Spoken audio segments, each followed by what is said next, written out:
Mesdames et messieurs, chers téléspectateurs de la télévision REMA, bonjour et merci d'être avec nous dans ce panel. Et j'aimerais immédiatement essayer de vous brosser un tout petit peu le contexte de ce panel. Nous sommes depuis lundi 11 novembre dans la semaine mondiale de l'entrepreneuriat que nous sommes en train de célébrer ici au Burundi, une semaine qui va se poursuivre jusqu'à dimanche 17 novembre. Et c'est une semaine qui est très riche en activités, très riche en couleurs et très riche en perspectives. Il y a beaucoup d'activités qui ont déjà démarré. Il y a d'autres activités qui vont continuer au cours de cette semaine. J'en profite pour rappeler que jeudi, l'exposition vente des produits issus de l'entrepreneuriat vert burundais est déjà en place à la place de l'Indépendance. Et vous pouvez profiter de ce moment pour visiter les stands et voir quels sont les produits qui peuvent vous intéresser. Il y a beaucoup de produits qui ont été présentés par les entrepreneurs burundais qui se sont déjà lancés dans l'entrepreneuriat vert et dans l'économie verte et circulaire. Donc, nous vous demanderions de passer à la place de l'Indépendance cette semaine de jeudi à dimanche pour voir les produits qui peuvent vous intéresser. Alors, revenons ici pour vous présenter les panélistes. Et ce panel est placé sous le thème entrepreneuriat et formation professionnelle dans l'économie verte et circulaire. Quelles sont les opportunités pour les jeunes Burundais? Et je vous présente d'abord Madame Marie-Louise Kamikazi. Marie-Louise Kamikazi, elle est directrice exécutive du réseau des institutions des microfinances du Burundi, RIM. Elle est là depuis janvier 2018 et donc sa parole a du crédit. Je vous présente également Madame Aurélie Gahimbaade.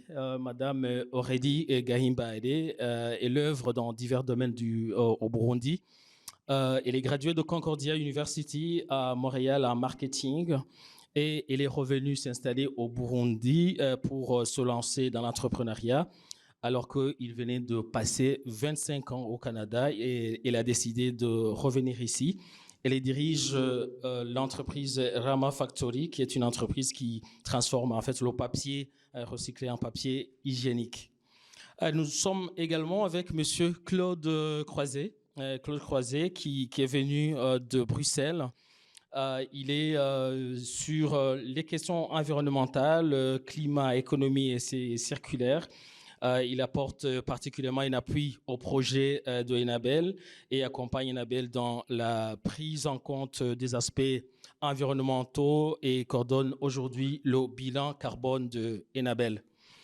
Nous sommes aussi avec Madame Diallo Fatoumata Sirifou, qui est en fait experte en entrepreneuriat et secteur privé et les responsables de l'axe entrepreneuriat du projet Umugana Kazi. Elle a une longue expérience dans divers domaines, notamment le secteur minier et au sein des projets de développement. Depuis 2017, il est engagé dans l'entrepreneuriat des jeunes et des femmes. Bienvenue. Nous sommes aussi avec Madame Chantal Ntima. Elle est ingénieure des industries agroalimentaires. Elle a 14 ans d'expérience professionnelle dont 9 dans l'accompagnement des entrepreneurs. Elle dirige aujourd'hui la Maison de l'entrepreneur, la MDE, qui est en fait une structure d'accompagnement des entrepreneurs membres du collectif dit BSO. Nous sommes également avec Monsieur Naïssi Constantin. Naïssi Constantin, il est conseiller au ministère de l'Agriculture, Environnement et Élevage depuis 2008. Il est aussi conseiller consultant chargé de la gestion des déchets dangereux. Enfin, nous sommes avec David Lessens. David Lessens, qui est le directeur pays de Enabel au Burundi depuis juin 2024. Nous sommes également avec Monsieur Roger Ouedraogo à Pingwende. Il est représentant légal de Gleiss, qui est en fait une entreprise internationale qui s'est lancée dans le tri et la gestion des déchets électriques et électroniques, et ici au Burundi et au niveau international dans beaucoup de pays africains. Il est également consul honoraire du Burkina Faso au Burundi. Alors, mesdames et messieurs, encore une fois, bonjour et bienvenue. j'aimerais passer directement aux questions de ce panel, un panel qui est, comme je l'ai déjà dit, placé sous le thème entrepreneuriat et formation professionnelle dans l'économie verte et circulaire. Quelles sont les opportunités pour les jeunes au Burundi? Je commencerai par Claude Croiset. Monsieur Claude, pouvez-vous nous présenter un tout petit peu ce que fait Enabel aujourd'hui pour la promotion de l'économie verte et circulaire? Merci beaucoup.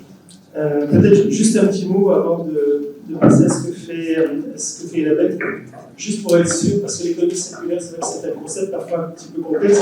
Juste pour donner une image, l'économie circulaire, c'est une économie qui s'oppose à notre modèle traditionnel d'économie linéaire. C'est-à-dire, je produis, je consomme et je jette. Ce qui nous donne à la fin des montagnes de déchets dont on ne sait plus quoi faire, qui polluent et qui sont une perte de valeur économique. Et donc le concept de l'économie circulaire, c'est vraiment d'essayer de penser les choses autrement et de dire dès la conception, essayer de penser à des objets qui vont pouvoir en fin de vie être réutilisés ou réparés, ou dont les matériaux, les composants vont pouvoir être réintroduits dans la chaîne de valeur. Et de manière générale, l'économie circulaire, c'est une économie qui est attentive à la préservation des ressources naturelles, qui veille à limiter ses émissions de carbone et qui est aussi inclusive au niveau social. Et là, on pense à la génération d'emplois et notamment à l'emploi pour les jeunes. C'était juste un petit récap pour ce concept d'économie circulaire, parce que souvent on pose la question, tellement en fait, finalement, c'est quoi l'économie circulaire? L'économie circulaire, c'est aussi une économie où chacun a sa part de responsabilité. Il y a le producteur, celui qui met sur le marché un produit ou un service, mais il y a aussi le consommateur qui a sa part de responsabilité. Il peut aussi consommer autrement, refuser un produit ou revoir son usage. Et peut-être juste un dernier mot, l'économie circulaire, c'est vraiment toutes les chaînes de valeur, que ce soit au milieu rural, que ce soit au milieu urbain, toutes les chaînes de valeur peuvent être concernées par l'économie circulaire. Alors au niveau des labels, qu'est-ce qu'on fait? D'abord, la première étape, c'est d'essayer d'être soi-même ce qu'on appelle un rôle modèle, c'est-à-dire essayer d'intégrer dans nos activités quotidiennes, dans nos projets, dans la façon dont on gère nos bureaux, que ce soit à Bruxelles ou dans les représentations, dans les projets, d'essayer d'intégrer cette composante environnementale, cette attention à la préservation des ressources, à la bonne gestion environnementale, à la limitation des émissions de carbone. Donc ça commence par nettoyer devant chez nous et d'être aussi propre que possible et aussi respectueux de l'environnement que possible dans nos activités quotidiennes. Après, de manière un peu plus spécifique sur les activités dans nos projets, ça fait maintenant plus de 15 ans qu'on est actif dans des projets de gestion des déchets au niveau municipal. Et de simplement cette gestion des déchets au niveau municipal, on est passé aussi à l'accompagnement de chaînes de valeur, de chaînes de valorisation des déchets. Et petit à petit, on va nous aussi vers cette économie circulaire. On a été occupé les 2 dernières années à la mise en place d'un nouveau projet qui va démarrer en début de l'année prochaine, financé par l'Union européenne avec nos partenaires finlandais, sur la mise en place d'un centre de ressources sur l'économie circulaire, où il y aura une composante spécifique sur l'appui au business, et c'est Enabel qui sera responsable de cette composante du projet, d'accompagner les entreprises qui veulent s'investir et se lancer dans l'économie circulaire. Merci beaucoup, Claude. Maintenant qu'on a déjà compris en fait, ce que c'est l'économie verte et circulaire, j'aimerais aller vers Aurélie comme chef d'entreprise pour nous dire comment est-ce que vous intégrez cette notion de circularité dans votre entreprise et quels sont les défis auxquels vous faites face. Alors, nous, ce que nous faisons, donc, comme je l'avais dit tantôt, nous récupérons les papiers, puis nous les transformons en papier de toilette.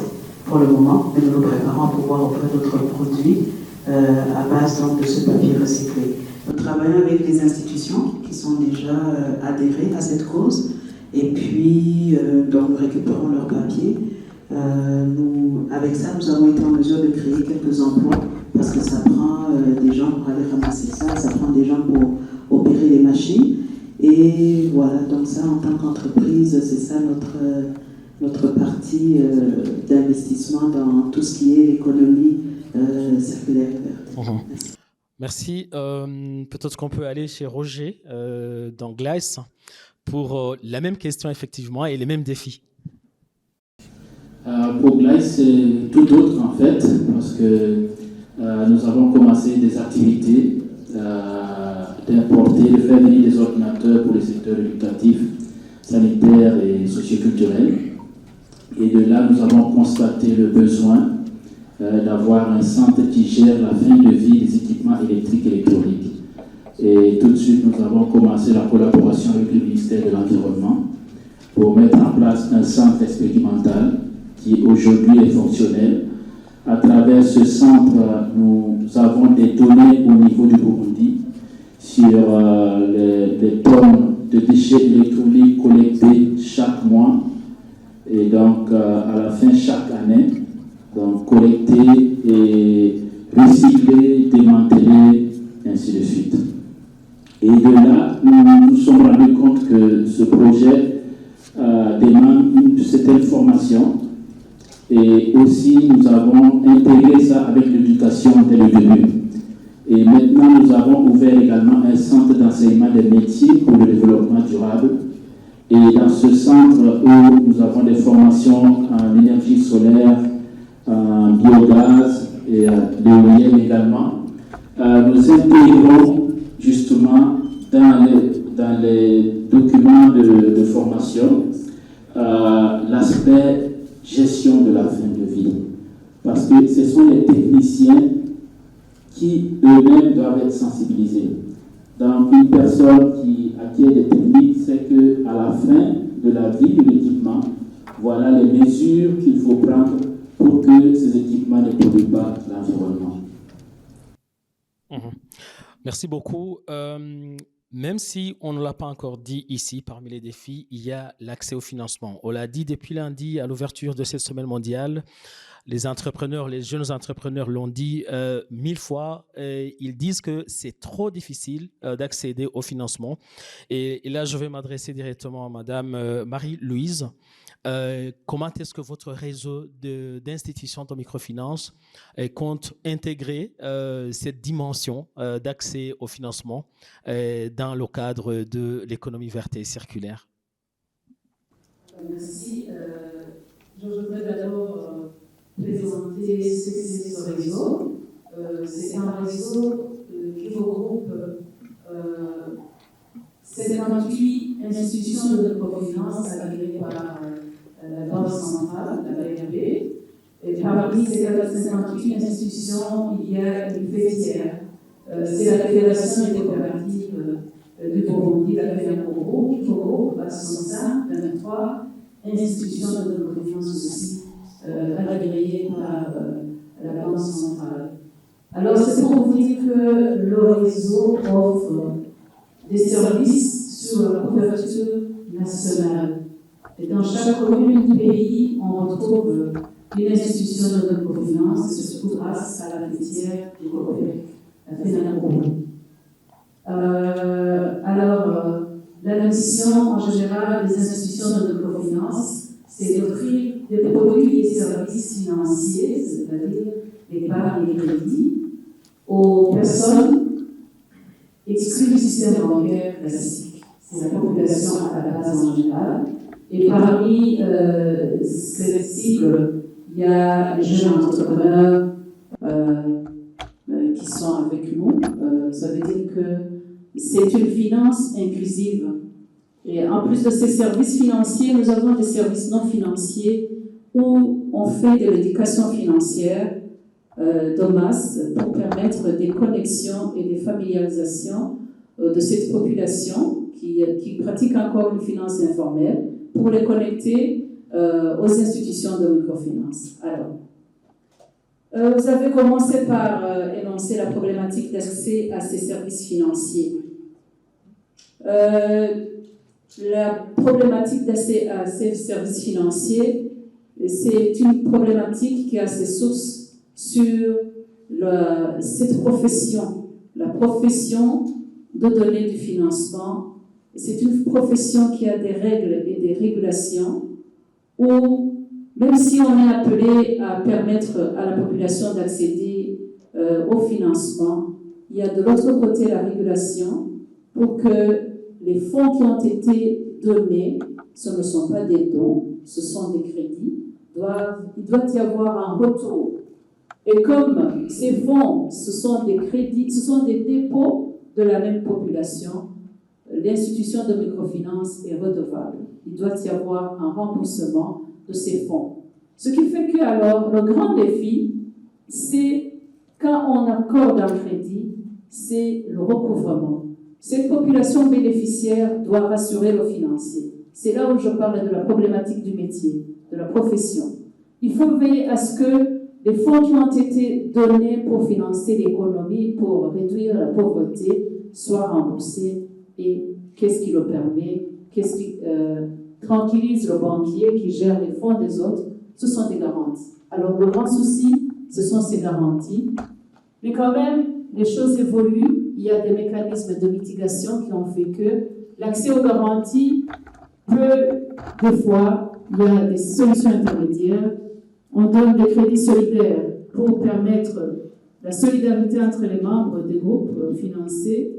Cette solidarité peut être une garantie. Il y a des fonds de garantie,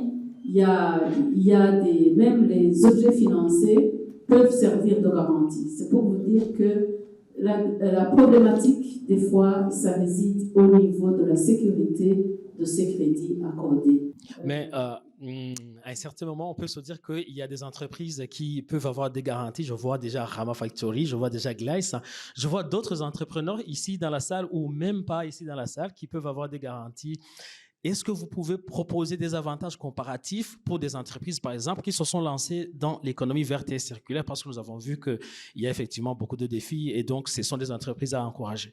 Voilà, j'allais y arriver parce que les produits verts, pour financer surtout cette économie circulaire, ce sont des produits innovants.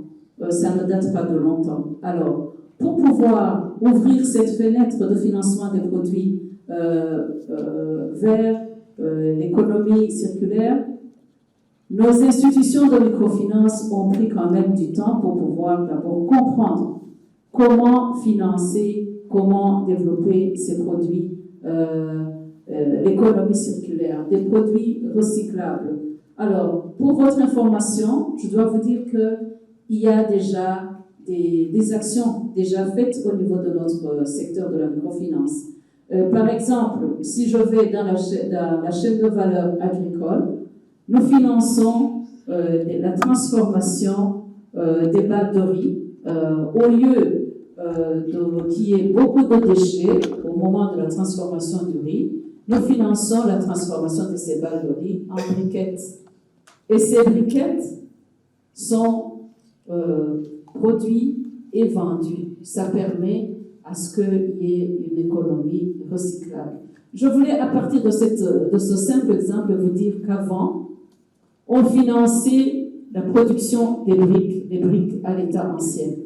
On détruisait sans le savoir, on contribuait à la destruction de la nature, du sol, on coupait, on finançait la déforestation sans le savoir, l'émission des gaz à effet de serre sans le savoir, et tout cela, c'était, comme il a dit, c'est une économie, je pourrais dire linéaire, parce qu'à un certain moment, ça s'arrête. Mais aujourd'hui, les choses évoluent. Les choses évoluent grâce à quoi? En plus de certains produits verts, des produits qui permettent une économie durable, nous nous focalisons beaucoup sur les formations, sur la sensibilisation des acteurs du secteur de la microfinance. Par exemple, maintenant, même aujourd'hui, nous sommes en train de faire des formations en finance verte, finance inclusive, sur la gestion d'une finance résiliente au changement climatique. Ceci pour outiller nos institutions de microfinance pour être regardants quand ils font l'analyse des projets, voir que tout projet proposé est un projet durable, que ce soit un projet qui va permettre la résilience au changement climatique, ne pas détruire le sol, protéger la quantité d'eau existante. Ça, c'est pour d'abord permettre un changement d'analyse, un changement d'investissement. Et ces formations vont aussi continuer au niveau de nos clients. Je peux citer toute une liste de produits financiers aujourd'hui qui ont agrandi la liste des produits financés par notre secteur de la microfinance. Même si ce n'est pas très recyclable, ça permet une finance verte comme les énergies solaires, énergies renouvelables que nous finançons. Nous finançons la fumure, nous encourageons la production de la fumure organique. Il y a des produits qu'on appelle Agasuka, on a été appuyé par les Allemands. Comment on permet à la population locale de collecter les déchets et après produire l'or jaune et l'or noir pour permettre une fumure organique à cette population. Ça permet de conserver la biodiversité. En fait, nous encourageons aussi les jeunes qui font la collecte et le recyclage des déchets comme les plastiques. Il y a, en fait, pour dire, il y a des institutions qui commencent à intégrer ces produits. Au niveau du réseau, alors, qu'est-ce qu'on est en train de faire? Nous sommes en train de faire quelque chose de plus régulé, de développer des produits verts qu'on va proposer à l'ensemble des institutions de microfinance, de développer des conditions d'accès à ces produits plus motivants, comme des taux d'intérêt revus, comme des épargnes avec des taux de rémunération plus élevés si ce sont des épargnes vertes, mais aussi contacter les différents partenaires pour qu'on puisse être appuyé dans cette campagne parce que c'est quelque chose qui est vraiment budgétivore. Nous avons besoin des expertises et beaucoup d'intervenants. Je crois que je vais revenir après. En tout cas, c'est vraiment précis, c'est clair. Vous comprenez, chers entrepreneurs, qu'il y a des ouvertures au niveau des microfinances et nous espérons aussi que ces ouvertures doivent venir aussi auprès des banques qui existent ici au Burundi. Et je crois que cette perspective devrait aussi toucher les banques. Aujourd'hui, on a invité effectivement le réseau des microfinances. Il faudra aussi que les banques, et je me dis que vous êtes en train de nous écouter, les banques, il faut aussi ouvrir les portes à ces entrepreneurs qui se sont lancés dans l'économie verte et circulaire ici au Burundi. Alors, pour revenir au thème de cette semaine, Madame Chantal, pourquoi vous avez choisi effectivement ce thème économie verte et circulaire? Pourquoi on a choisi le thème? Vous savez, nous, on accompagne des entrepreneurs. Donc, une des choses qu'on leur apprend, c'est la saisie d'opportunités. Ça veut dire qu'on leur apprend à regarder l'environnement, à regarder ce qui est actuel et à saisir l'opportunité pour créer des solutions qui vont donc leur permettre de générer des richesses, de développer leur entreprise. Donc, je pense que c'est ça la réponse la plus vraie. On a saisi l'opportunité qui existe dans le développement de la notion de tout ce qui est vert, qui est probablement à la mode, mais à la mode qui peut être capitalisée pour la création d'entreprises. Et c'est comme ça qu'on s'est engagé. Et comme Enabel était dans le même créneau, nous nous sommes mis ensemble pour pouvoir parler de l'économie verte pour cette semaine mondiale de l'entrepreneuriat. J'en profite pour rappeler à ceux qui ne le savaient pas que le BSO, c'est le collectif qui est organisateur de cette semaine mondiale de l'entrepreneuriat en partenariat avec le ministère de la fonction publique du travail et de l'emploi. Et Enabel et FINUAP ont été aux côtés de ces organisations et de cette institution pour organiser cette semaine. Alors, permettez-moi d'aller vers Constantin qui représente l'institution étatique, le ministère. Vous comprenez qu'il y a effectivement des perspectives pour les entreprises vertes et circulaires. Vous comprenez également qu'il y a des défis. Côté gouvernement, qu'est-ce que vous envisagez pour essayer d'aider ces entreprises qui sont dans ce processus? Quelles sont les structures juridiques, par exemple, qui peuvent encourager les entreprises vertes et circulaires ici au Burundi à prospérer? Merci beaucoup. Donc, au niveau des ministères de l'Environnement, la mission du ministère, c'est de coordonner toutes les activités en rapport avec la gestion des déchets. Donc, avant, on s'intéressait justement à la gestion des déchets, c'est-à-dire après la production, donc il y a une prolifération des déchets qu'on devrait voir comment les gérer. Avec cette approche de l'économie verte circulaire, donc, ce n'est plus la gestion des déchets, mais c'est la valorisation des déchets. Donc, après la valorisation, nous allons nous occuper seulement des déchets utiles. Parce que les déchets, ce n'est plus des déchets, ce sont des opportunités des affaires pour ces entreprises-là. Donc, ce que nous allons faire peut-être, c'est que c'est faciliter la mise en œuvre de cette approche au niveau de la réglementation, au niveau politique et au niveau du suivi. C'est-à-dire qu'avec cette approche, c'est une nouvelle approche pour l'économie. Donc, il n'y a pas de réglementation spécifique en matière de l'économie verte circulaire. Mais il y a des réglementations et des politiques qui s'acheminent de faire cette approche. Même si ce n'est pas spécifique, nous avons par exemple la politique nationale d'assainissement, donc qui précise justement qu'il faut valoriser les déchets après la production. Ce n'est pas spécifique pour chaque élément, comme les TE, comme les papiers. Donc il y a toute autre catégorie de déchets. Donc il faut prendre en compte. Seulement, nous avons par exemple avec les plastiques, nous avons une réglementation qui milite en faveur de l'économie verte et circulaire. Il y a aussi d'autres tests qu'on est en train de faire au niveau de la réglementation. Il y a le code de gestion des déchets d'équipements électriques et électroniques qui est en cours. Ça aussi, je pense qu'une fois abouti, donc ça va aider peut-être M. Draogo pour faciliter son activité de recyclage de ces déchets-là. Peut-être une fois que je disais que c'est une approche très nouvelle, c'est-à-dire qu'il n'y a pas d'identification des besoins en matière légale et réglementaire, donc sur l'économie verte circulaire.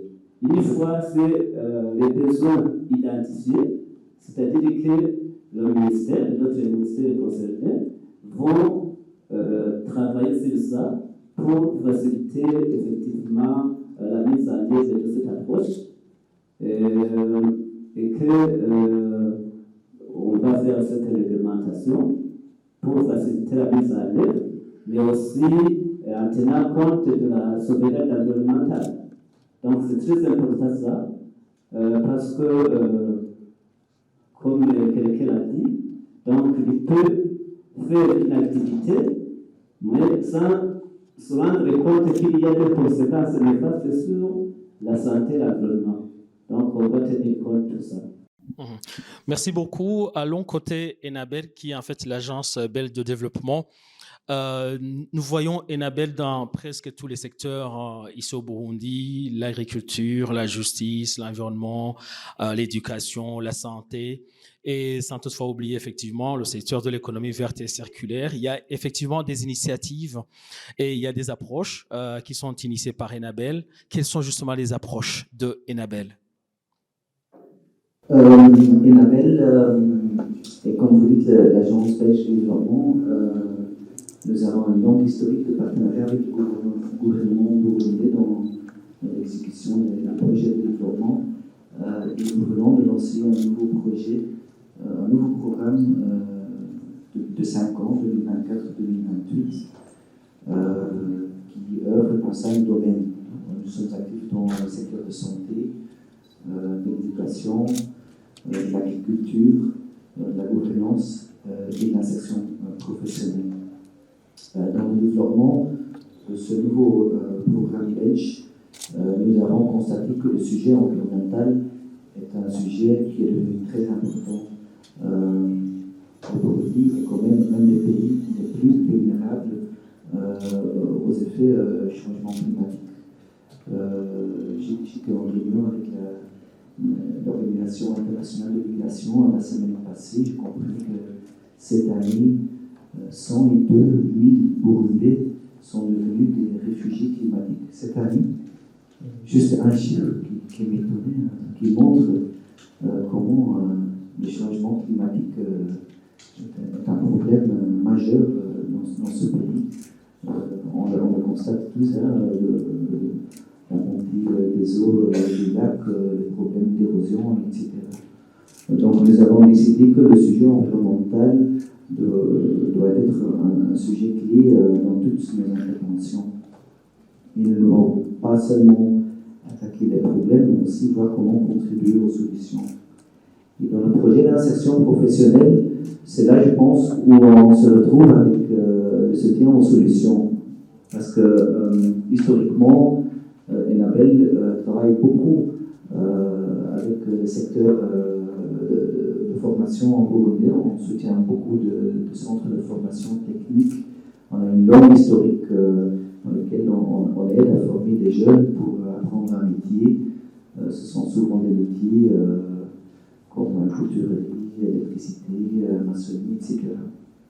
Et dans le développement de nouveaux projets ou de nouveaux programmes d'insertion professionnelle, on a décidé qu'on ne veut pas seulement soutenir la formation des jeunes pour qu'ils puissent trouver un travail digne, mais on veut aussi faire des liens avec le secteur privé, avec les opportunités de travail qui se présentent dans le marché. Et c'est là où on voit que le boulot de demain ou les opportunités de travail de demain vont être différentes d'aujourd'hui. C'est là où on se voit jouer un rôle en tant qu'Enabel pour soutenir les jeunes entrepreneurs à se lancer dans les solutions environnementales et dans la création de nouveaux emplois qui vont répondre aux besoins de demain. Merci beaucoup. Madame Sirifou Fatoumata, vous êtes experte en entrepreneuriat et le directeur pays, M. David, vient de parler effectivement des solutions que Enabel propose et c'est à travers le projet Umugana Kazi. Et je pense que vous êtes le mieux indiqué pour nous dire quelles sont les solutions effectivement de façon claire. Merci beaucoup pour cette question. Le projet Umugana Kazi a pour ambition de créer des emplois décents pour les jeunes et les femmes dans une économie ouverte et circulaire. Vous entendez par là travail décent, économie verte et circulaire. Donc ces deux aspects, je pourrais revenir un peu plus tard. Cela se fera, il y a 3 axes d'intervention. La formation professionnelle. Dans cet axe, on va essayer de soutenir les centres de formation professionnelle à devenir des centres modèles. Modèles pas selon ce qui se passe ailleurs à 100%, mais modèles selon les réalités du contexte burundais. À améliorer l'offre de services et à diversifier aussi l'offre de services. Et à chaque niveau, on se rassure que cette économie verte et circulaire est prise en compte. Quand on parle de diversification des filières, on diversifie en mettant un accent sur l'économie circulaire et verte. Améliorer l'offre de services, soutenir les centres pour revoir les curricula par exemple, c'est un lien avec l'économie circulaire et verte. Et aussi à ce niveau, les centres qui seront avec lesquels on travaillera cette fois-ci, ce sera des centres qui auront des filières qui correspondent du moins à l'économie circulaire et verte. Deuxième axe, c'est l'intermédiation, parce qu'on a un objectif de contribuer à la création des emplois. Donc, à ce niveau, on assure l'interconnexion entre l'offre et la demande pour permettre aux jeunes quand même de trouver de l'emploi, un emploi décent, sécurisé. Et le troisième axe que je souhaite souligne là, qui est normalement premier au sein du projet, c'est l'axe entrepreneurial. Et là, nous appuyons les initiatives entrepreneuriales, les micro, petites et moyennes entreprises, à développer leur activité via des parcours d'incubation et d'accélération. Les domaines d'intervention qui sont ciblés, c'est l'agriculture, l'artisanat, l'énergie et la construction. Et nous gardons toujours à l'œil cette économie verte et circulaire parce que ça deviendra un des critères d'identification. Et en accompagnant ces entreprises, comme d'habitude chez Enabel, c'est le faire-faire. On mobilise souvent des partenaires mis en œuvre. Et dans l'axe entrepreneuriat, nous avons ciblé les incubateurs et les accélérateurs, les acteurs de l'écosystème. Et ces acteurs seront renforcés dans leur rôle et mandat, y compris dans l'économie circulaire et verte, pour qu'on se rassure que les différents parcours d'accompagnement qui seront déployés, l'économie circulaire et verte est mise en avant. Ça, c'est de façon générale. Et au besoin, nous mobiliserons quand même des expertises très pointues pour soutenir les initiatives innovantes. Parce que quand on parle d'économie circulaire et verte, on ne peut pas former tout le monde en économie circulaire et verte, on peut orienter. Mais à un moment donné, chaque entrepreneur, chaque entreprise aura ses besoins spécifiques pour pouvoir évoluer dans ce domaine. Donc, en quelque sorte, c'est ce que nous avons prévu dans ce projet pour promouvoir quand même de l'emploi décent dans une économie plus verte et circulaire. Merci beaucoup. Revenons chez Claude Croiset. Vous venez de passer quelques jours ici au Burundi à la découverte des initiatives entrepreneuriales. Vous avez aussi eu l'occasion d'accompagner un certain nombre d'entrepreneurs ici. Vous avez échangé avec eux. Est-ce que vous trouvez qu'il existe des perspectives? Est-ce que vous trouvez qu'il y a vraiment des opportunités pour développer l'économie verte ici au Burundi? On va changer d'outil. Donc c'est parce qu'on est convaincu qu'il y a des opportunités, qu'on est ici avec vous et qu'on est très heureux de vous accompagner et de chercher ensemble des solutions. Peut-être un premier point, c'est sur... On a pas mal parlé de la question des déchets et du fait que les déchets, les sous-produits, les différentes chaînes de valeur constituent quelque part, peuvent constituer une richesse. Maintenant, c'est pas si facile que ça non plus. Et quand on regarde la situation aujourd'hui au Burundi, les entrepreneurs, là, je cite Aurélie ou Roger, doivent un peu se battre pour aller collecter les déchets dont ils ont besoin pour pouvoir faire tourner leurs entreprises. Et c'est le cas, j'imagine, de beaucoup d'autres collègues ici. Peut-être une première étape, une première opportunité, ce serait d'arriver à mettre en application le schéma directeur sur les déchets solides, de manière à vraiment favoriser la collecte et le tri des déchets, avec peut-être une première étape indispensable, c'est la séparation entre l'organique et le non-organique. À la limite, on peut tout mettre ensemble, le papier, les déchets électroniques, les métaux et les textiles, on va se débrouiller pour les séparer. Par contre, si c'est mélangé avec les déchets organiques, c'est terminé. Ça devient la montagne qu'on voit à Buterere et c'est vraiment catastrophique. Donc, vraiment, la première opportunité, ça serait je sais qu'il y a un schéma directeur sur les déchets ménagers, il faut arriver à le mettre en œuvre et à commencer par cette séparation de l'organique et du non-organique. C'est la première étape. Tous les pays passent par là. C'est aussi l'étape la plus difficile. Il faut sensibiliser les ménages, il faut mettre en place des systèmes pour faire cette séparation, mais il n'y aura pas d'accès facile et à grande échelle de ces gisements s'il n'y a pas de séparation avec l'organique. Et l'organique constitue lui-même d'ailleurs une ressource importante. Au niveau législation, il y a peut-être effectivement, comme disait le monsieur du ministère, pas besoin aujourd'hui tout de suite de nouvelles législations pour l'économie circulaire. Par contre, il existe des stratégies qu'on appelle les Circular Economy Roadmaps, donc des feuilles de route pour l'économie circulaire que beaucoup de pays, notamment des pays africains, ont déjà mis en place. Et là, on peut, si les autorités burundaises décidaient de s'orienter vers la mise en place d'une stratégie, d'une feuille de route pour l'économie circulaire, on peut certainement aussi vous accompagner. Une autre opportunité, c'est de valoriser la production locale, le Made in Burundi. Je pense qu'il faut, ce qui est fait au Burundi, à partir des produits, des sous-produits créés au Burundi, a de la valeur, il faut que les entreprises en soient conscientes et que les consommateurs aussi en soient conscients. Ce qui est produit au Burundi doit être valorisé et c'est une opportunité qui est vraiment à saisir. Une autre opportunité, c'est la jeunesse. La jeunesse qui est là, des entrepreneurs, des jeunes entrepreneurs, des jeunes qui sont formés, qui ne demandent qu'à rentrer dans le marché de l'économie, le marché du travail, avec notamment leurs compétences pour les outils digitaux, parce que l'économie circulaire, c'est pas seulement utiliser les déchets pour en faire des sous-produits valorisables, c'est aussi toute une série de services qui permettent de faire des économies, comme par exemple le partage des moyens de locomotion ou le partage de services à travers des applications digitales. Donc ça, ce sont également des opportunités que le Burundi pourrait saisir.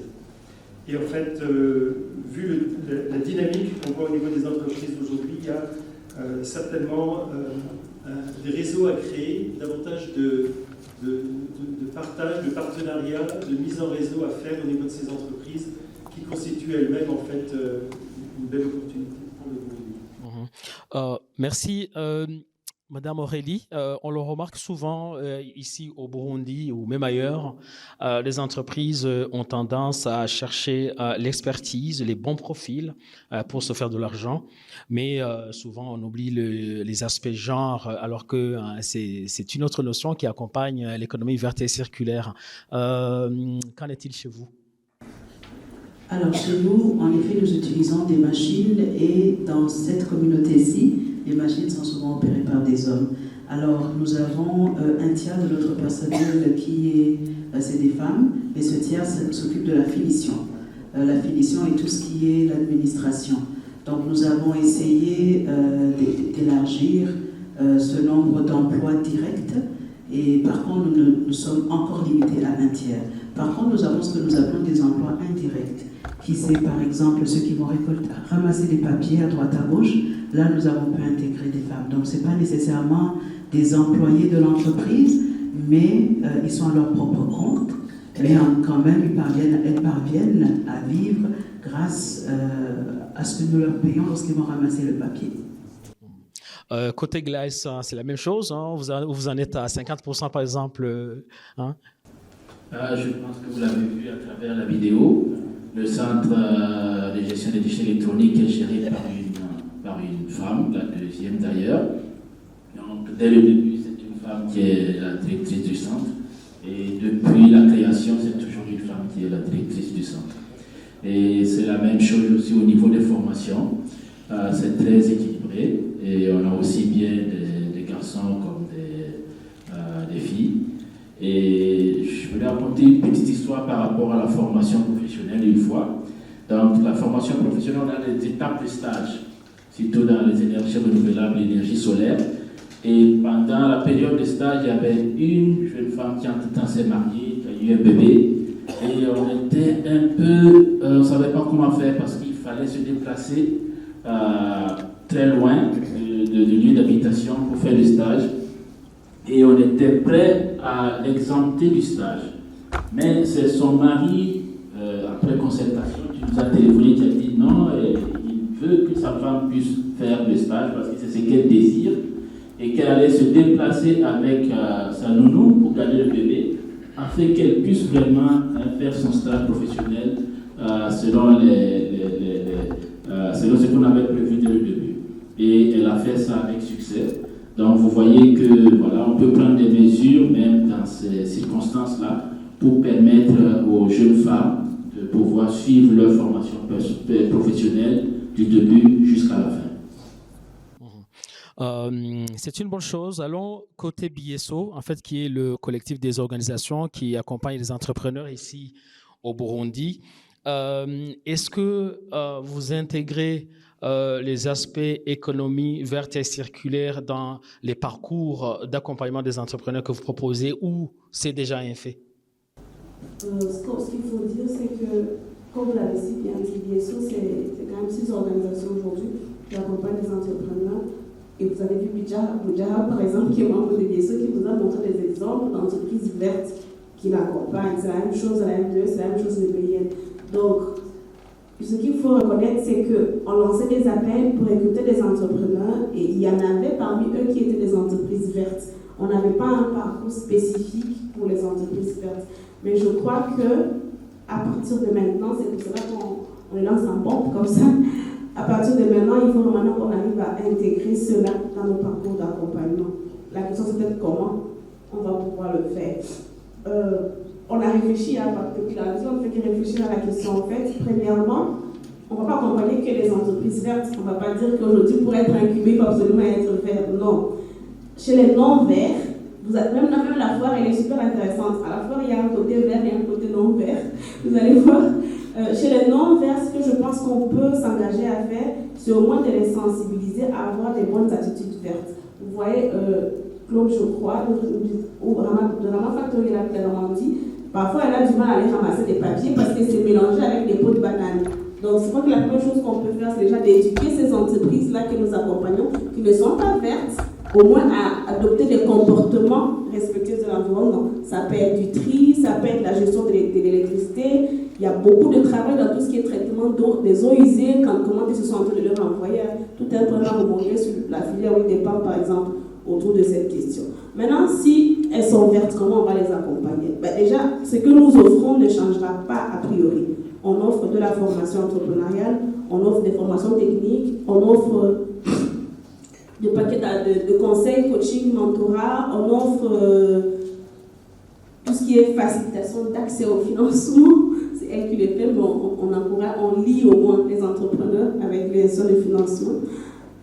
Maintenant, ce que j'ai appris, ce que j'ai compris depuis l'année, c'est qu'il y a des choses sur lesquelles nous devons faire très attention quand même pour les vertes. Premièrement, je me suis rendu compte qu'il faudra qu'on fasse très attention dans tout ce qui est développement de business model rentable. Parce que, en fait, les gens ont peur, ils disent que c'est pas rentable en fait, le vert. Donc, il faudra qu'on y travaille beaucoup. Dès le départ, quand on identifie des entrepreneurs, il faut qu'on se rassure que son modèle d'affaires, son business model est réellement rentable. Sinon, on va créer des stars, on va créer des activistes environnementalistes et non des entrepreneurs. Et ça, c'est un autre boulot d'être activiste et être entrepreneur, premièrement. Deuxièmement, ce que j'ai aussi noté, c'est que quand on n'arrive pas à trouver de bonnes idées, il faut vraiment qu'on y aille sur des compétitions. Il faut qu'on y aille sur des hackathons, parce que les jeunes ont des idées, j'en ai encore parlé. Avant-hier, là, à la fin de lundi, un jeune qui est venu me raconter qu'il a l'intelligence artificielle pour trier les déchets. Il faudra qu'on lance des hackathons pour qu'on puisse découvrir réellement les idées innovantes qui sont dans les jeunes quelque part et qu'on puisse les capter pour pouvoir les accompagner. Ce que j'ai aussi noté, ça c'est Katia qui a vraiment insisté dessus lundi, c'est les visites d'entreprise. Il faut qu'on les aide à découvrir ce qui se passe. Il faut savoir comment. On en a fait le mardi, ils ont visité 3 entreprises le mardi. Hier, ils ont fait une grosse partie. Ils sont tous fâchés parce qu'on avait 90 places. Je me suis dit, voilà, on aurait dû dépenser plus d'argent à accompagner ces visites scolaires, de faire tout ce que nous sommes en train de faire. Ça les aiderait beaucoup. Donc, on a beaucoup d'entreprises qui sont prêtes, en fait, à ce que les jeunes aillent le voir pour qu'ils soient un peu plus inspirés. L'autre chose que j'ai aussi notée, c'est l'accès au marché. Il en parlait tantôt. Ce n'est pas des produits qui sont vendus très facilement. Il faudra donc qu'on les accompagne réellement à trouver du marché, ici localement, ou dans la région, ou dans les sports. On va vraiment y travailler, ça c'est clair. Qu'est-ce que j'ai encore noté? La collaboration avec le secteur privé des grands. Vous comprenez? Donc, collaborer avec les Baroudi, collaborer avec Rama Factory, collaborer avec les entreprises qui sont plus avancées que nous. Parce que les jeunes entreprises que nous accompagnons peuvent être des clients, peuvent être des sous-traitants en fait, de ces entreprises-là. Je vois qu'il y a une bonne piste de collaboration. Et enfin, ce qu'on a toujours fait d'ailleurs, il faut qu'on fasse du plaidoyer, c'est clair. Il nous faut des incitants, il nous faut des réformes pour que l'aspect de l'EVC auprès des entrepreneurs soit pris en compte de façon un peu plus particulière. Voilà ce qu'on va faire. On aura des parcours d'incubation, donc des nouveaux qui n'ont pas d'idée, et des parcours d'accélération, donc de ceux qui ont déjà commencé, qu'on va essayer de mettre un peu plus en lumière, on va faire passer à l'échelle, comme on le dit. Je ne sais pas si j'ai répondu clairement à la question. C'est très bien, c'est très bien. J'aimerais revenir chez Madame Marie-Louise sur la question accès au financement. Il en avait parlé dans sa première intervention, mais il avait dit effectivement qu'il y a ce problème de régulation qui bloque en quelque sorte. Et donc, vous avez beau avoir de belles initiatives pour ouvrir les portes aux entrepreneurs, mais il y a un problème de régulation. Et donc là, vous dites que nous ne sommes pas les seuls, hein, nous devrons travailler avec les autres. Est-ce qu'on peut, donner cette chance ou alors on peut donner cet espoir aux entrepreneurs qui sont en train de nous suivre ici? On peut donner cet espoir que, par exemple, vous allez rediscuter encore cette question de régulation pour ouvrir les portes aux entrepreneurs. Oui, merci pour encore une fois la chance de m'exprimer par rapport à ça. Je ne sais pas si on peut négocier le régulateur pour que peut-être il n'y ait pas son œil vigilant par rapport à l'utilisation des fonds donnés en crédit et à leur recouvrement. Mais plutôt, je trouve que nous devons tout faire pour qu'il y ait une synergie de toutes les forces qui peuvent intervenir pour appuyer cette jeunesse. Parce que c'est cette jeunesse qui est là qui va d'abord comprendre comment changer cette finance et la rendre plus verte avec des produits innovants. Alors, ce qu'on est en train de voir, c'est de voir comment mobiliser d'abord des fonds spécifiques. Ce sont des fonds spécifiques orientés vers cette finance verte. La première conditionnalité d'avoir accès à ces fonds, c'est de proposer un produit, c'est de proposer un business qui va préserver notre nature, qui va être résilient au changement climatique, parce que le changement climatique est déjà là. Maintenant, nous devons avoir des réflexes de résilience dans tout ce que nous faisons.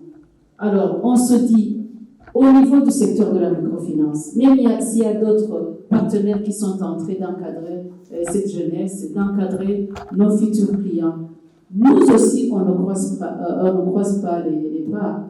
On est en train de voir quels sont les services financiers, non financiers, que nous devons fournir à notre clientèle existante et à la clientèle potentielle. Ça veut dire que dans les services financiers qu'on va offrir, nous devons chercher aussi des sortes de garanties accessibles à cette catégorie de la clientèle. J'ai déjà parlé de la solidarité. Nous pouvons aussi avoir des fonds de garantie qui sont là, qui attendent ce genre de produits financiers. Là, on va épargner aux régulateurs d'imposer la sécurité de ces fonds, mais on va protéger aussi nos entrepreneurs innovants pour qu'ils aient des sécurités conditionnées à leur initiative de développement de ces produits. Alors, ce qu'on a déjà commencé qui est là, c'est aussi de sensibiliser le financier.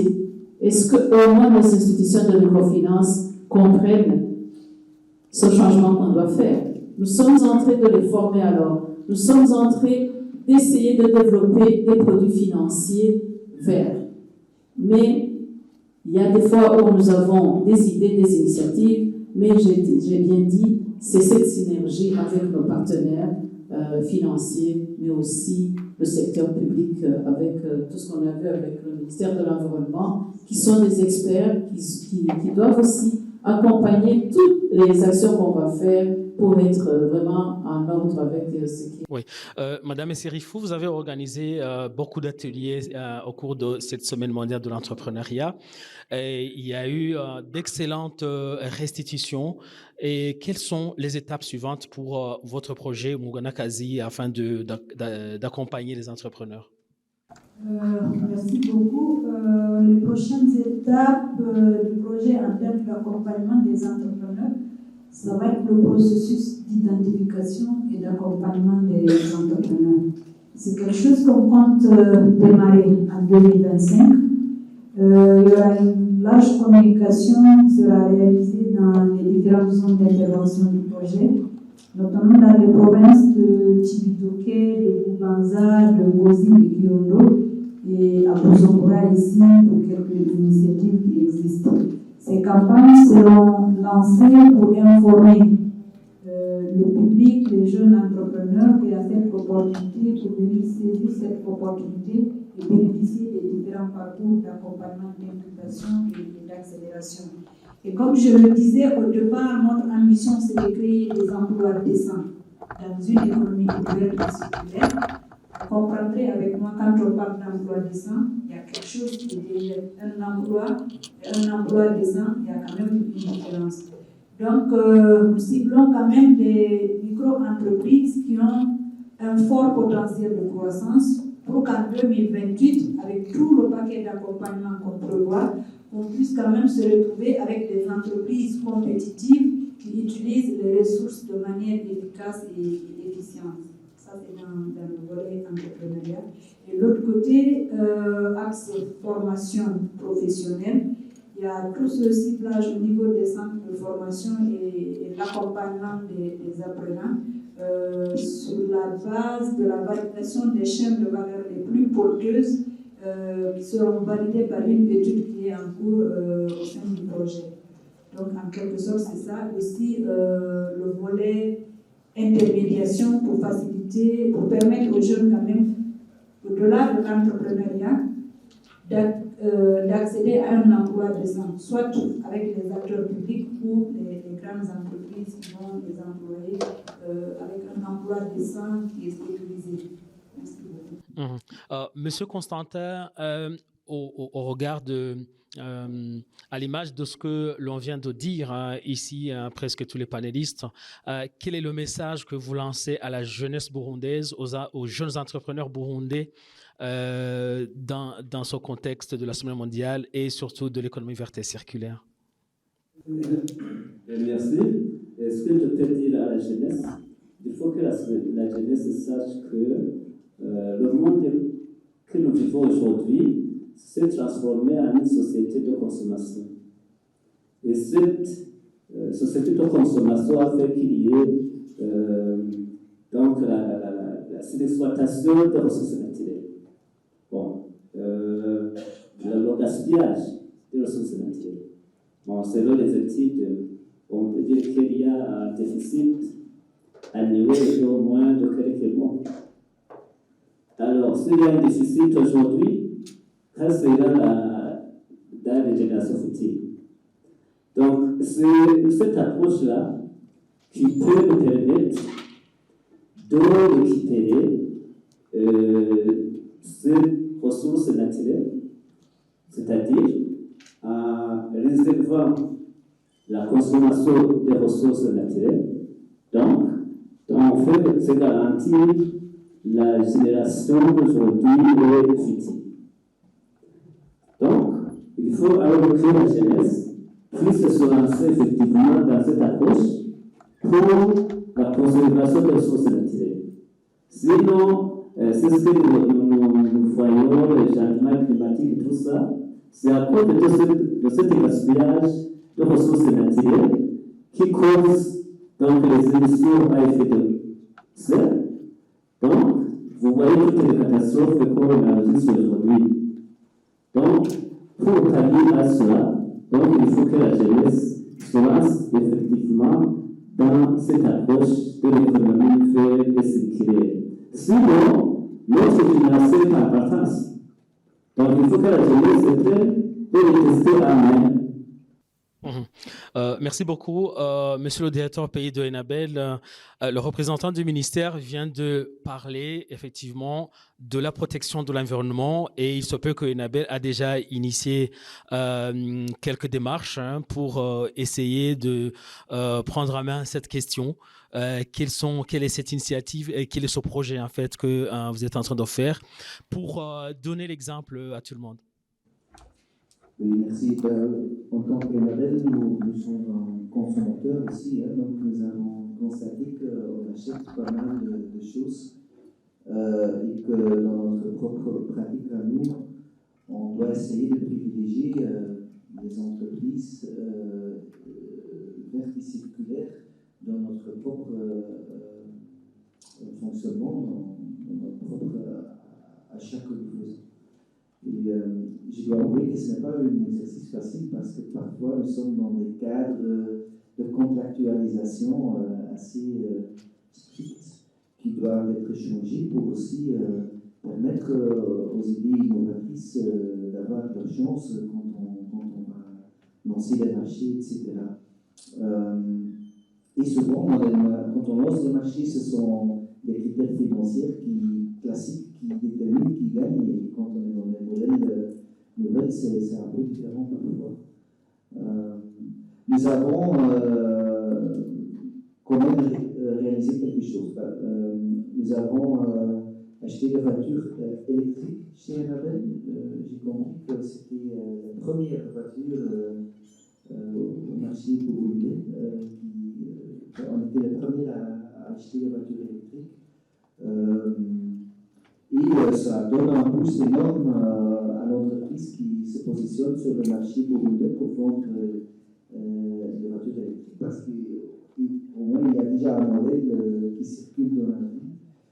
Nous avons installé des panneaux solaires sur le toit de notre bâtiment et depuis quelques semaines, nos voitures électriques s'approvisionnent de l'énergie solaire. Donc on est à 100% indépendant, on n'a plus besoin de carburant, on peut circuler sur base de l'énergie que le soleil nous donne. On a implémenté une approche dans laquelle on ne parle plus de déchets chez Enabel, on parle de matière.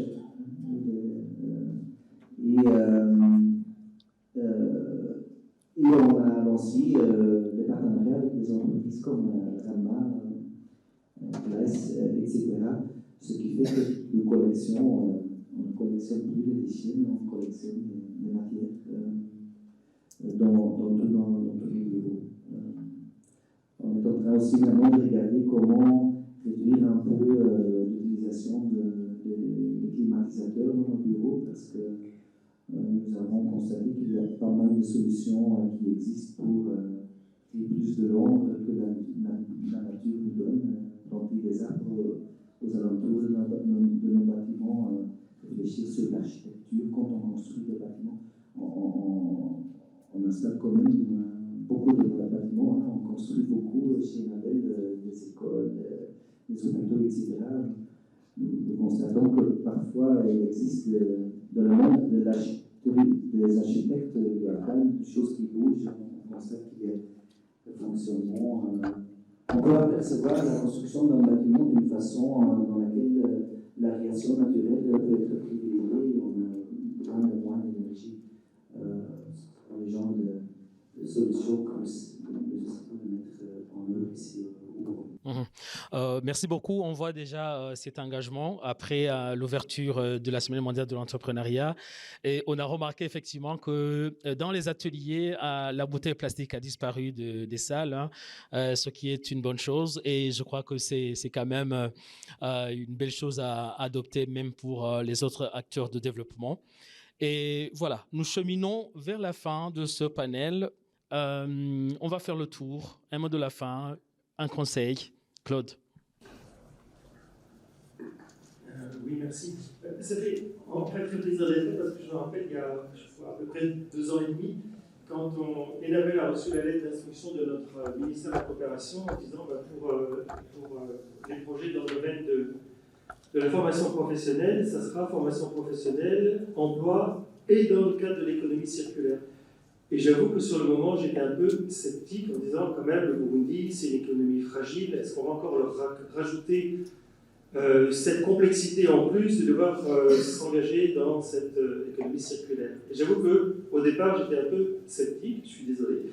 Et petit à petit, on rencontre les acteurs, on voit ce qui se passe, on rencontre des entrepreneurs, et on se dit, mais oui, effectivement, c'est ça qu'il faut faire, c'est pertinent.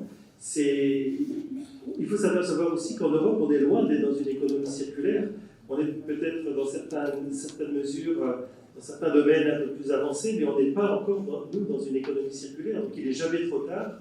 Il est temps de rejoindre ce mouvement. Il y a beaucoup d'opportunités et il y a beaucoup de dynamique et de personnes qui sont prêtes à s'engager. Donc ça, c'est vraiment c'est vraiment très, très encourageant. Aurélie? Merci beaucoup. J'ai entendu tantôt parler du Made in Burundi et ça m'a fait chaud au cœur parce que c'est quelque chose qui me tient à cœur.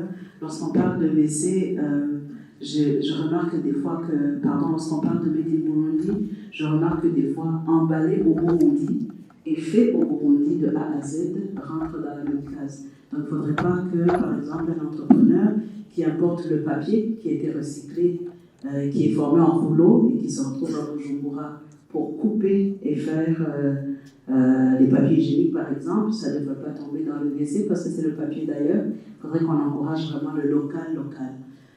Le mot de fin, c'est pour encourager les entrepreneurs. C'est vrai, c'est pas facile. Mais ici-bas, il n'y a rien de facile. Mais lorsque vous avez une idée, faites-vous accompagner, mettez-le sur papier et avancez petit à petit. C'est vrai, les financements, c'est un défi, mais les défis sont là pour être relevés. Et il y en a qui l'ont relevé avant nous. Alors, travaillons avec eux pour voir où on peut se rendre. Merci beaucoup. Roger? Dans la même lancée, je dirais que l'économie verte et circulaire, c'est l'économie du futur. Et là, nous ne pouvons pas revenir en arrière. Le train, il part et on n'a pas le choix. C'est une question de survie, même de l'humanité. Et ce que nous faisons, c'est vraiment avant-gardiste, peut-être ici au Burundi. Ça demande de la patience pour ceux qui veulent se lancer dans l'économie verte et circulaire. On ne se lance pas tout de suite et puis bon, comme par magie, tout est résolu. Donc voilà, on est engagé, tout le monde est engagé, et le monde entier, et le Burundi avec. Donc voilà, il faut s'y mettre, de la patience, de la formation, et puis aussi un engagement donc, jusqu'au bout. Merci beaucoup. Sirifou? Merci beaucoup. Je vais m'aligner sur la même ligne que Claude qui disait qu'il était sceptique à l'amont de la formulation de ce projet. Je me rappelle avec Chantal quand on échangeait sur les préparatifs de la Semaine mondiale de l'entrepreneuriat, on s'est entendu de mettre le thème sur l'économie verte et circulaire. Mais on se posait toujours la question, qu'est-ce qu'on va faire pendant toute la semaine sur l'économie verte et circulaire? Parce qu'on se posait la question, est-ce que les gens sont intéressés? C'est nouveau, c'est quelque chose qui est nouveau au Burundi. Mais à voir ce qui s'est passé depuis le lancement officiel de cet événement et ce qui continue, que ce soit au-delà avec les activités de Enabel et les autres acteurs qui se sont mis du côté de DSO, on se rend compte que c'est quelque chose quand même qui tient à cœur les différents acteurs qui sont là. L'intérêt est là. Et nous, en tant que projet, quand même, on ne prend pas d'engagement, mais on essaiera, dans la mesure du possible, d'accompagner le développement de l'économie circulaire au Burundi. Un mot pour la fin, ce que je vais dire aux uns et aux autres, même pas les entrepreneurs seulement, mais chacun peut, dans sa manière, réfléchir.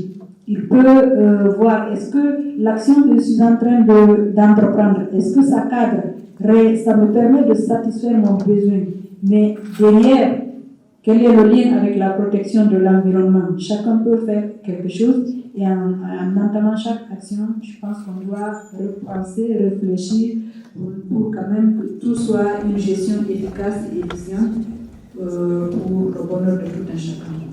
Marie-Louise? À mon tour, je rejoins aussi les autres pour dire que ce que je peux dire ici, c'est un message d'engagement au niveau du secteur de la microfinance.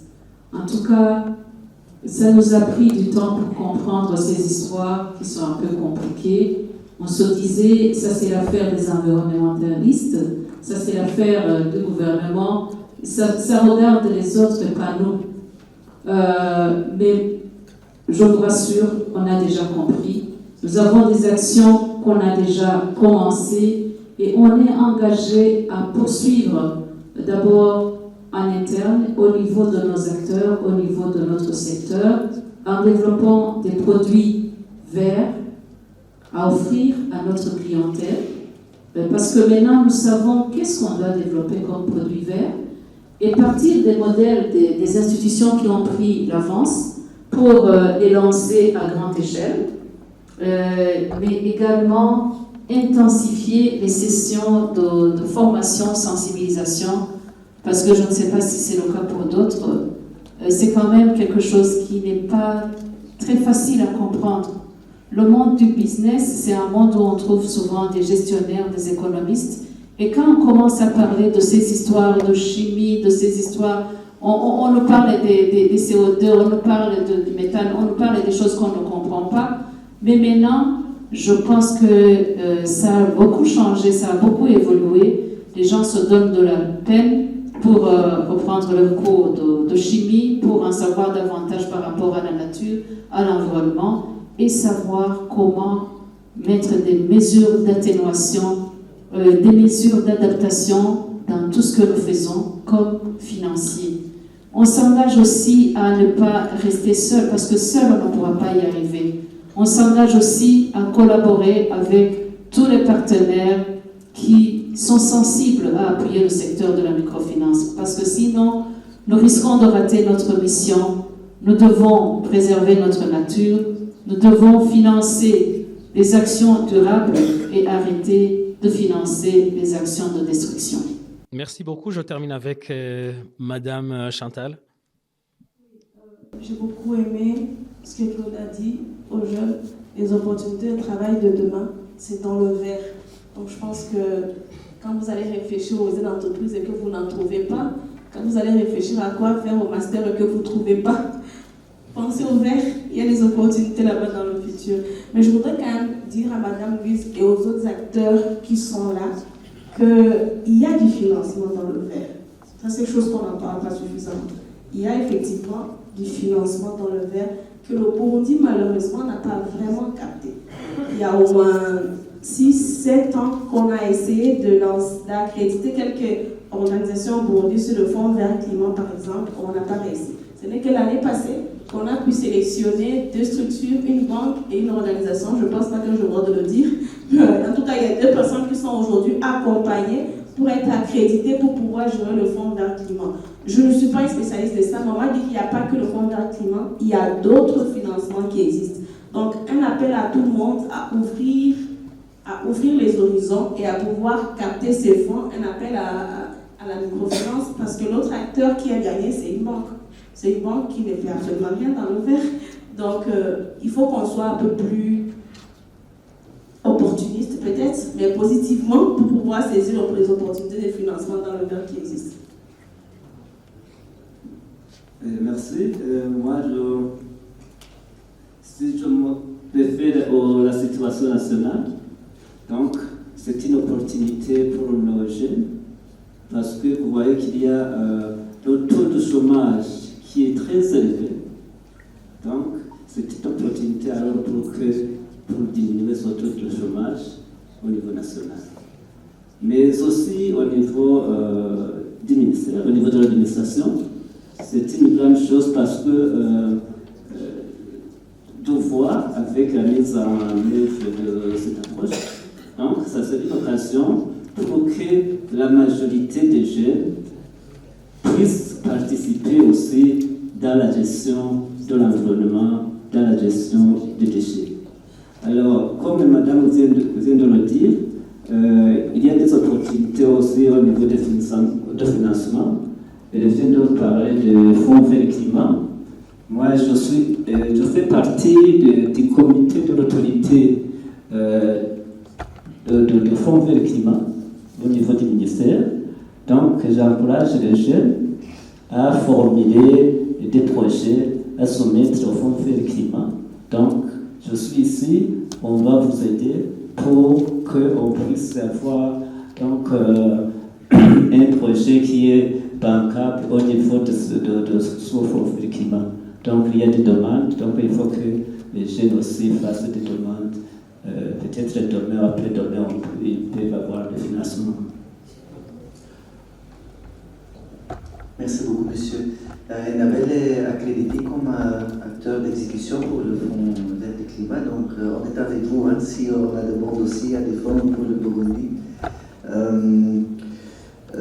Mon dernier mot, en fait, en préparant cette session, j'ai lu un peu ce qui se passe pendant le COP 29 maintenant. Hein. Cette année, ou cette semaine, on a de nouveau la grande foire mondiale du climat qui a commencé à Azerbaïdjan.